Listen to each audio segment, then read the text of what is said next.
there's been a lot happening over the last few days at the Republican National Convention, including your own delegates walking out of the convention because they were not happy with the way they were being treated by the party. Overall, having watched the speech last night by Romney, by the way, you have not endorsed Mitt Romney. Are you any more impressed with him? Well, first off, yes, some of the delegates walked out, but a lot of them were kicked out because they didn't get seated, although they had won fairly and squarely, so that was part of the problem. Yes. No, this speech is what I would expect. It was upbeat, and the people there loved it. But I still remain very, very skeptical of hearing anything that will change the course of history. There's no places. We have a debt problem. We have a spending problem. But how many things did he list to cut? And I guess the most disturbing thing is, of course, the engine of our problem is the Federal Reserve. There was no talk of the Federal Reserve. And one of the engines of spending is militarism and empire. And he enhanced it. He was pushing on this. Interesting enough, Clint Eastwood said a few things in his speech. That may be the reason the Romney people are being unhappy, because he was complaining about Obama saying, well, he was going to get out of Afghanistan. He said, why don't they come out tomorrow? Mm-hmm. and he also said, oh, you were going to close down Guantanamo. You didn't do that. So I think the Romney people might be pretty unhappy because Clint Eastwood was suggesting maybe we should have change in policy. I don't see where there was any significant change in policy. It was positive, it was upbeat, it was pro-American type of thing, but no change in economic policy, no change in spending, and hopefully he's right and he's going to create all these jobs, but quite frankly, only the market creates jobs. Governments can, presidents don't do it.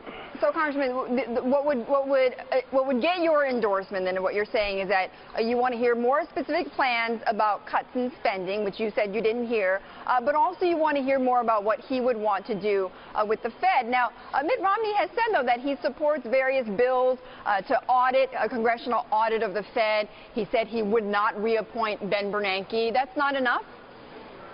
Well, see, Bernanke is, a target, but Bernanke is just a Fed chairman. It's central banking that is a problem. Why do we have a consensus in central banking that you can inflate when you want, print money? Now we're worried about unemployment. Say, what tool are they going to use? The only thing they have is print money. They have printed money like crazy. They've tripled the money supply. The banks are flooded with money. And then we pay them, the Fed pays them, put the money in storage. So no, we have to hear some stories and changes. If the central banking fails, it's price fixing. The most important thing in a market economy is to have free market rates of interest to tell people what's going on. And we haven't had that. That creates your bubbles.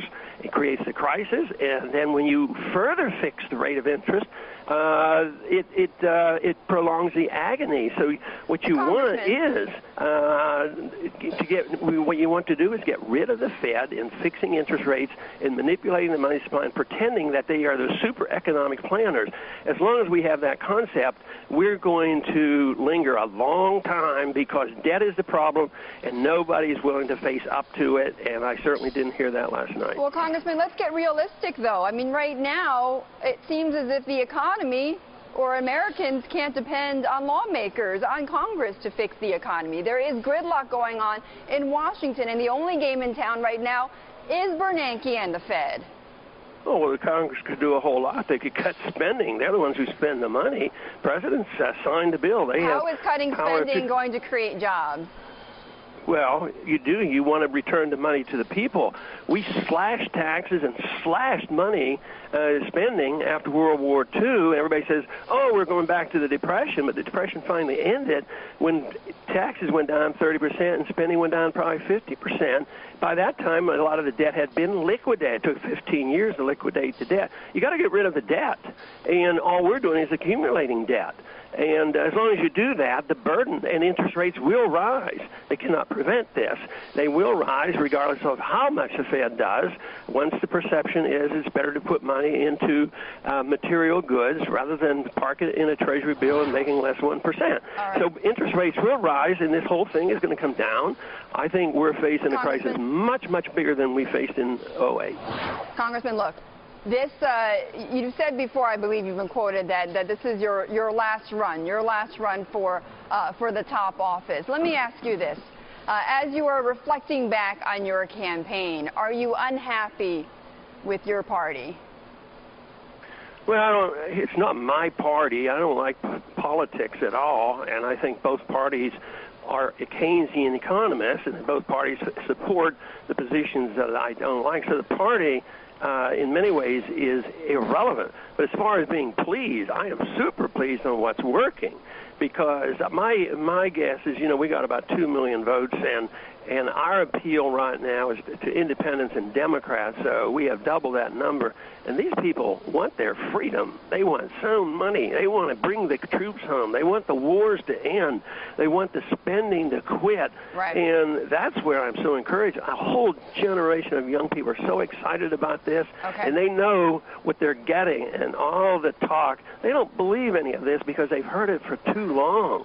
And now they're energized. So I am super energized and optimistic about what's happening because the ideas are changing. What I'm talking about is an ideological revolution, and it's much bigger than a lot of people realize.